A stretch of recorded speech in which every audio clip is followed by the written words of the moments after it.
Over the years, I've learned that the best motivation to present an idea is to come with a spirit of giving. It's really funny, you can see this.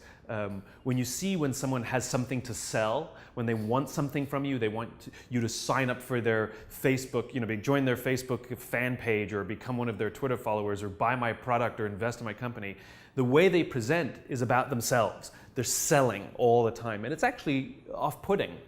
Unless there are selfishly motivated people in the audience, in which case it's a transaction. It's not actually something inspiring. But when someone shows up with the desire to give, to share an idea, to share a perspective, to share a new product, to share a new way of looking at something, people are much more receptive.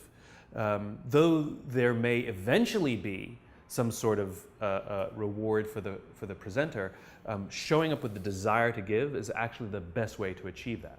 And the amazing thing is when you show up wanting nothing in return, when you show up to share what you've learned, to share what you know, to present what you've discovered, to share your idea, your perspective, whatever it is, with no desire for anything in return but to share this idea, people become fans, people become curious for more, and that's when the ideas of trust and cooperation start to evolve.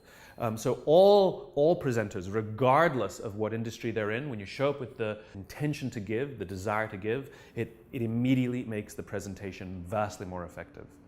Very often people start talking about themselves. They start by offering their credentials.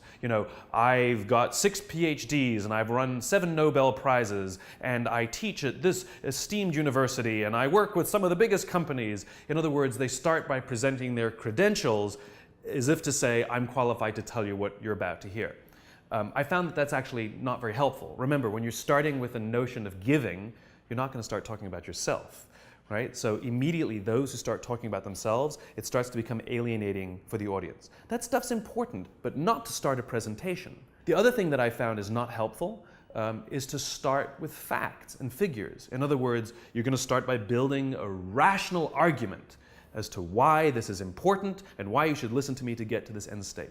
Again, good stuff, better for later. Better, the facts and figures will come inside the jigsaw puzzle. They'll come later. They don't help capture people, their attention. It doesn't help by getting people to lean and say, this will be interesting, right?